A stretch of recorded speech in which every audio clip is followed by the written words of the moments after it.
সম্মানিত দর্শক, আসসালামু আলাইকুম। মার্কিন প্রেসিডেন্ট মিস্টার ডোনাল্ড ট্রাম্প এবং তার প্রতিরক্ষা মন্ত্রী মিস্টার পিট হেগসেথ ইরান যুদ্ধ নিয়ে মার্কিন কংগ্রেসে কঠোর সমালোচনার শিকার হয়েছেন।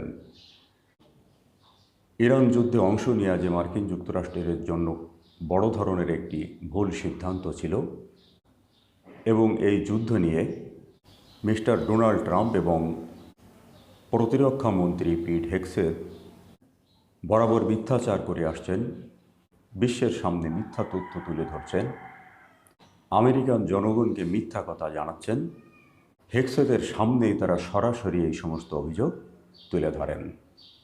বুধবার প্রথমবারের মতো ইরান যুদ্ধ নিয়ে কংগ্রেসে শুনানি অনুষ্ঠিত হয় এবং সেই শুনানিতে মুখোমুখি হন মার্কিন প্রতিরক্ষা মন্ত্রী মিস্টার হেগসেথ। শুনানিতে ডেমোক্র্যাট কংগ্রেসম্যানরা স্পষ্টভাবে জানিয়ে দেন যে মার্কিন যুক্তরাষ্ট্র মধ্যপ্রাচ্যের এই যুদ্ধে যেভাবে অংশ নিয়েছে এবং যুদ্ধের বর্তমান যে অবস্থা, তাতে নির্দ্বিধায় বলা যায় প্রেসিডেন্ট ডোনাল্ড ট্রাম্প চূড়াবালিতে আটকে গিয়েছেন। তিনি না পারছেন যুদ্ধ চালিয়ে যেতে, আবার না পারছেন সেই যুদ্ধ থেকে সরে আসতে। এমন কঠিন পরিস্থিতির মুখোমুখি বহু যুগ হতে হয়নি মার্কিনীদের, এবং এই পরিস্থিতির শিকার হতে হয়েছে ডোনাল্ড ট্রাম্পের ভুল সিদ্ধান্তের কারণেই। শুনানিতে অংশ নিয়ে ডেমোক্র্যাট কংগ্রেসম্যান জন গ্যারামেন্ডি বলেন, ইরান যুদ্ধে এ পর্যন্ত মার্কিন বাহিনী অনেক ক্ষয়ক্ষতির শিকার হয়েছে। আমেরিকার অন্তত 13 জন সেনা প্রাণ হারিয়েছেন, শত শত সেনা এই যুদ্ধে আহত হয়েছেন। এর বাইরে হাজার হাজার বেসামরিক মানুষ প্রাণ হারিয়েছেন। কিন্তু এর বিনিময়ে মার্কিনীদের অর্জন কী? তিনি ক্ষুব্ধ প্রতিক্রিয়া ব্যক্ত করে বলেন, প্রেসিডেন্ট ডোনাল্ড ট্রাম্প আসলে ইরানের উপর নয়, তিনি যুদ্ধ চাপিয়ে দিয়েছেন নিজেদের ওপর। পিট হেগসেথের ভূমিকার তীব্র সমালোচনা করে ওই কংগ্রেসম্যান বলেন, আপনি এই যুদ্ধ নিয়ে প্রথম দিন থেকেই জাতির সাথে মিথ্যাচার করছেন, যেমনটি করছেন আপনার প্রেসিডেন্টও।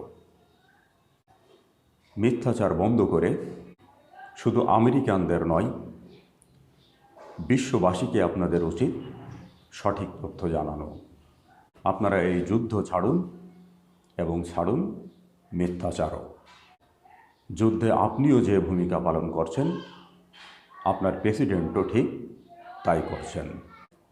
অপরদিকে শুনানিতে কঠোর সমালোচনার মুখোমুখি হয়ে ক্ষুব্ধ প্রতিক্রিয়া ব্যক্ত করেন হেগসেথও। তিনি বলেন, কংগ্রেসম্যানরা যেভাবে যুদ্ধের সমালোচনা করছে, যুদ্ধের বাস্তবতা কিন্তু তেমনটি নয়।